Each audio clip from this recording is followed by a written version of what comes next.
सभी को सादर नमस्ते। सुप्रभातम। आप सभी का दिन शुभ हो, मंगलमय हो। वैदिक विनय मंत्र स्वाध्याय श्रृंखला में आइएगा, एक मंत्र का स्वाध्याय करते हैं। आज के मंत्र की शिक्षा है, आत्म ज्योति को प्रकाशित कर दो हे प्रभु। मंत्र है, ओम गुहता गुह्यं तमो यातं विश्वमत्रिणं ज्योतिष्कर्ता यदुष्मसि। यह मंत्र ऋग्वेद में आया है। मंत्र के ऋषि हैं राहु गण गौतम, देवता हैं मरुत और छंद है गायत्री। विनय, हे मरुत देवो, हे प्राणो, हम अंधेरी गुफा में पड़े हुए हैं। चारों ओर अंधेरा ही अंधेरा है। इस अंधेरे में खा जाने वाले राक्षस हमें सता रहे हैं, हमें खाए जा रहे हैं, उन्हें भगाओ। इन सब अत्रियों को हमसे दूर कर दो। हमें जो कुछ चाहिए वह प्रकाश है, हमें प्रकाश दो। इस गुफा में चारों ओर प्रकाश फैला दो। मैं पंच कोशों की अंधेरी गुफा में रह रहा हूं। शरीर, प्राण, मन आदि के 5 शरीरों में बंद पड़ा हुआ हूं।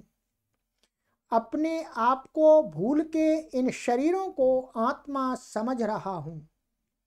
इसलिए काम, क्रोध, लोभ आदि राक्षस मुझे खाए जा रहे हैं। ये काम, क्रोध आदि अज्ञान में ही रह सकते हैं। आत्मांधकार में ही ये फूलते फलते हैं।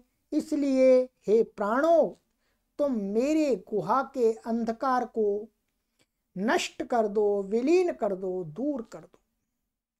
अंधकार के हटने पर ये अत्रि अपने आप ही यहाँ से भाग जाएंगे।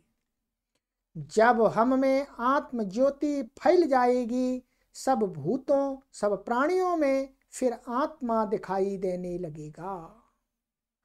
तो हम किसके प्रति क्रोध करेंगे? जब हमारा प्रेम सर्वव्यापक हो जाएगा तो हम किस एक में कामासक्त होंगे? लोभ किस लिए करेंगे?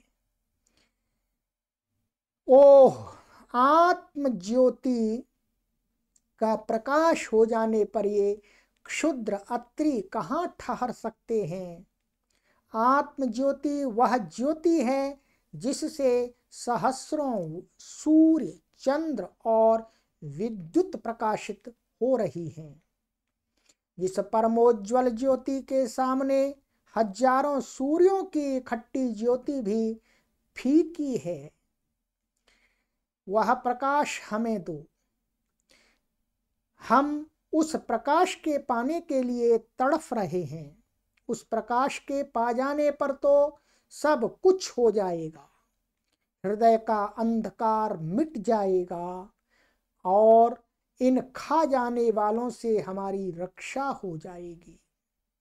हे प्राणों, तुम प्रकाश के लाने वाले हो। हम जानते हैं कि तुम्हारे जागने पर प्रकाश आवरण का क्षय हो जाता है। इस सत्य में हमें विश्वास है। इसलिए हे प्राणों, हम तुमसे विनय कर रहे हैं, तुम हम में समाकर हमारे प्रकाश का द्वार खोल दो। शब्दार्थ है, मरुतः, हे प्राणों, गुह्यम तमः, गुहा के अंधेरे को गुहत विलीन कर दो। विश्वम अत्रिणम, सब खा जाने वाले को वियात भगा दो। यत उष्मसी, जिसे हम चाह रहे हैं उस ज्योति को करता हमारे लिए कर दो। तो वस्तुतः उस प्रभु से ऐसी प्रार्थना की गई है कि हे प्रभु, जो आप ज्योति आत्म ज्योति रूप हैं, उस ज्योति को पाने के लिए जो प्राण हैं, जिनको मरुत कहा गया है, वो मरुत हमारी सहायता करें, वो मरुत हमारे और आपके बीच में जो अंधकार है उसको नष्ट कर दें। ये वस्तुतः इसमें प्रार्थना की गई है। मरुत का अर्थ है जो प्राण शक्ति, प्राण अर्थात उस परम ज्योति को अनुभव करने के लिए प्राणायाम जो है उसका अभ्यास परम आवश्यक है। ये योग दर्शन के अंदर भी बताया है, ततः क्षीयते प्रकाशावरण। माने उस प्राणायाम के करने से क्या होता है, प्राण शक्ति के अभ्यास से क्या होता है, तो उस ईश्वर और हमारी आत्मा के बीच में जो आवरण होता है, अंधकार होता है, अज्ञान होता है, वो नष्ट हो जाता है।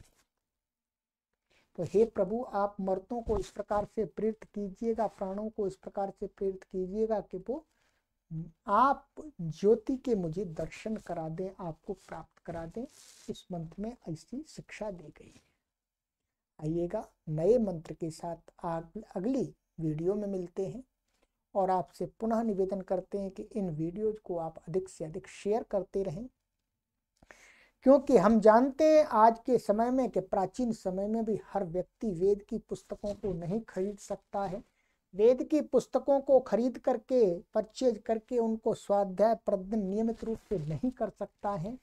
उसका ही हमने आपको ये विकल्प दिया है कि आप वेद ना खरीद सकते तो कोई बात नहीं, आप वेद की पुस्तक को प्रतिदिन नियमित रूप से नहीं पढ़ सकते तो कोई बात नहीं, परंतु आप वेदों से जुड़े रहने के लिए, वेदों को जानने के लिए इस सीरीज को की प्रत्येक एक वीडियो को प्रतिदिन सुन करके वेदों का स्वाध्याय कर सकते हैं। अपने गृह पर ही बैठे बैठे, कोई आपसे शुल्क नहीं है, कोई फीस नहीं है। तो वेदों से मुख्य रूप से जोड़ने के लिए इस श्रृंखला को हमने चलाया है और ये श्रृंखला पूरे वर्ष भर चलती रहेगी। 365 जो मंत्र हैं उनके व्याख्यान आपको यहाँ पर उपलब्ध करा दिए जाएंगे। फिर आप प्रतिदिन एक एक मंत्र का स्वाध्याय और श्रवण करें तो आपको आनंद आएगा। बार बार सुनते रहें। ये श्रृंखला यहाँ प्लेलिस्ट में हमने बना दी है, वैदिक विनय नाम से। उस पर क्लिक कीजिएगा, अपने मित्रों तक भी शेयर करके पहुंचाइए। इतना तो हमको करना ही चाहिएगा। यदि हम सनातन, अपने आप को सनातन संस्कृति के अनुयायी मानते हैं तो आखिर वेदों के मंत्रों को सुन तो लेना ही चाहिए। इतना तो पुण्य कमा ही लेना चाहिए। यदि हम इतना भी नहीं कर सकते तो हम किस बात के सनातनी हैं, किस बात के सनातनी हैं। चलिएगा, सभी को सादर नमस्ते, ओम।